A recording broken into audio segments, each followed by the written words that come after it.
Hello friends, आज अपने इस मोटिवेशन के वीडियो में एक स्टेटमेंट आई मेरे पास एक रिसर्च स्कॉलर की, जिसमें उन्होंने मेरे से पूछा था कि मैम आप इनका आंसर 2 लाइन में दे दीजिए।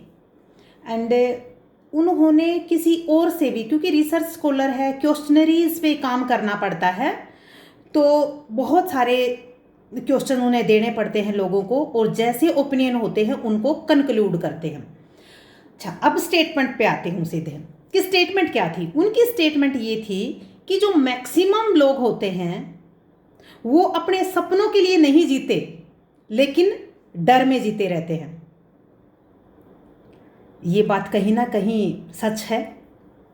हम स्वीकार नहीं कर पाते हैं, वो एक अलग बात होती है। और जो लोग 10% होंगे ऐसे जो उस डर में नहीं जीते, उनमें फियर नहीं होता, बस अपने सपनों के लिए जीते हैं। होता है ऐसा, मैं ये नहीं कहती कि लोग नहीं होते हैं, होता है ऐसा, लेकिन मैक्सिमम लोग, हम मैक्सिमम शब्द को यूज कर रहे हैं।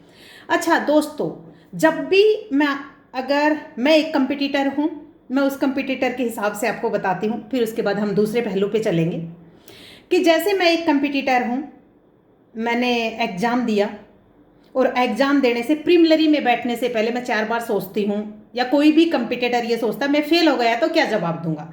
तो यानी कि आप अपने सपने से ज़्यादा तो रिजल्ट की तरफ देख रहे हो ना, और वो डर, मैं पास नहीं कर पाया तो क्या होगा। यूपीएससी में इंटरव्यू देने के लिए कुछ लोग ऐसे होते हैं जो डर जाते हैं, इंटरव्यू देने नहीं जाते हैं कि मैं पास नहीं होऊंगा। ऐसा भी एक्सपीरियंस रहा है कि मेंस लिखने से पहले कि मैं मेंस नहीं देने जाऊंगा क्योंकि मेरी तैयारी नहीं है। तो ये क्या हुआ भाई, तेरा सपना यूपीएससी क्रैक करना है, लेकिन तुम तो डर रहे हो, यानी फियर ज़्यादा हो गया अपने सपने से ज़्यादा। तो इसको जिस दिन मुकाम मिल गया ना, उस दिन हम कहते हैं कि हमने अपना सपना पूरा किया, मैं सपनों के लिए जीता हूँ। नहीं, आप में फियर ज़्यादा है, क्योंकि फियर आपको कहीं ना कहीं रोक रहा था उस टाइम। क्योंकि सपनों के लिए जीता है तो वो सपनों के लिए ही जीता रहता है ना, उन्हें फियर तो होता ही नहीं है। इसीलिए गाइस, किस किस चीज़ की वजह से हम अपने आप को रोक लेते हैं, कौन कौन सा ऐसा फियर है जो हमें रोक लेता है, और वो फियर हमारे मानसिक सिस्टम पर दबाव बना के रखता है, स्ट्रेस रखता है। हम ये करेंगे तो लोग क्या कहेंगे। मोस्ट इंपॉर्टेंट बीमारी ये तो घर कर गई है दिल और दिमाग में। दूसरी बात, टाइम पे अगर मैं 25 साल में कामयाब नहीं हुआ तो लोग पूछेंगे कि क्या कर रहे हो, बाप का ही खा रहे हो क्या।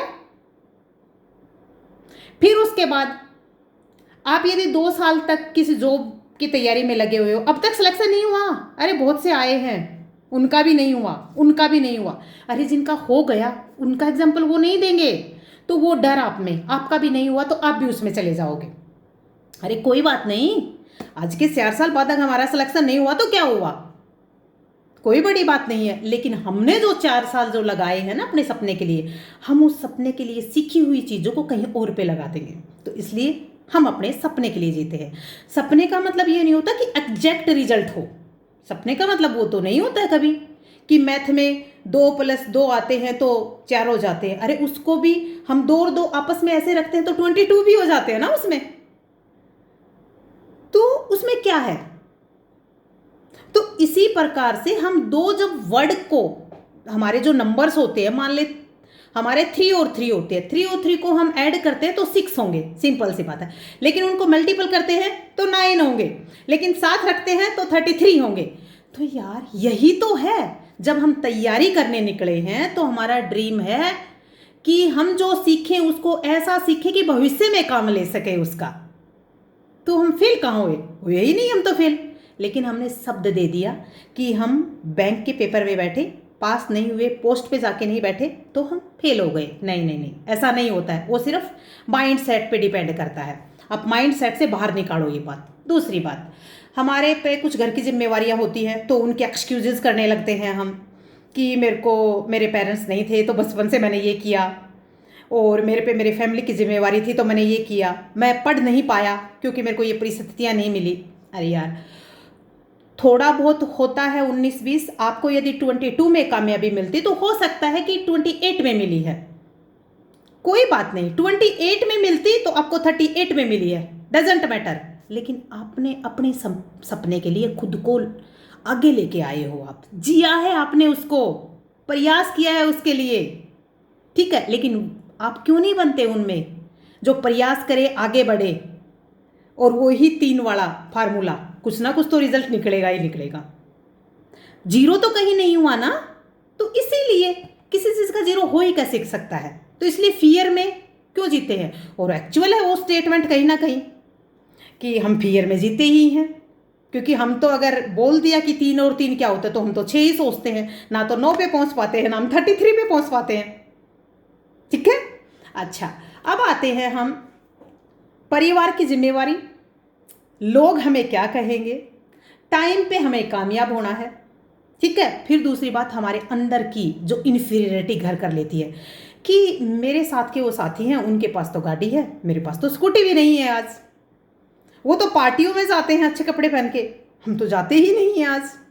अरे क्या हुआ यार, कुछ फर्क नहीं पड़ता इन चीज़ों से।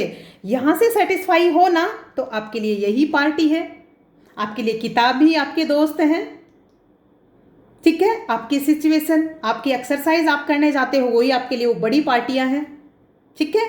आप जो स्पोर्ट्स के लिए, अगर स्पोर्ट्स पर्सन है तो स्पोर्ट्स के लिए जो कॉस्ट्यूम पहनते हैं, वही आपकी वो साड़ी है, वही आपका वो बड़ा सूट है। तो इसलिए दोस्तों ध्यान रखो इस बात का। ये आज मैंने लंबा वीडियो इसलिए बनाया है कि इन सारे फियर से बाहर निकलकर सिर्फ ड्रीम पर फोकस करो, और ड्रीम को पिन पॉइंट ऐसे मत बनाओ कि ये पिन पॉइंट ही मिलेगा तभी वो ड्रीम पूरा होगा, नहीं। उसके कॉन्सिक्वेंस कुछ भी हो सकते हैं, लेकिन कामयाबी कॉन्सिक्वेंस हो गए। इसलिए दोस्तों फियर से दूर रहो, और सिर्फ अपने सपने के लिए जीवो, और अपने दिमाग को इधर उधर करने की बजाय सिर्फ पॉइंट पे टिक दो, ठीक है। कितनी सारी चीज़ों को हम एक्सक्यूज बताने में अपना टाइम 2 घंटे खराब कर देते हैं, उसमें हमारे दिमाग पे स्ट्रेस आता है, एनर्जी हमारी खराब होती है, ठीक है। हो गया सो हो गया, आज क्यों खराब कर रहे हो, वो 1 घंटा आपके काम में लगाओ ना, पॉजिटिव चीज़ों में लगाओ आप। तो इसीलिए दोस्तों मेरा as a citizen, as a human being, चाहे मेरी रिक्वेस्ट लगा लो, और चाहे मेरा मतलब नज़रिया लगा लो, सोच लगा लो, कुछ भी लगा लो, अगर कोई मेरे वीडियो को देख के एक भी आदमी पे वो काम किया जो मैं चाहती हूँ कि पॉजिटिव हो और काम करे, तो मैं सच में ही खुद को एज ए इंसान सफल मानूंगी। और आई होप आपको पसंद आएगा, और आप कुछ चीज़ों से हो सकता है कि कंट्राडिक्ट भी हो, और कुछ चीज़ों के आप फेवर में भी हो, लेकिन please try to think only positive.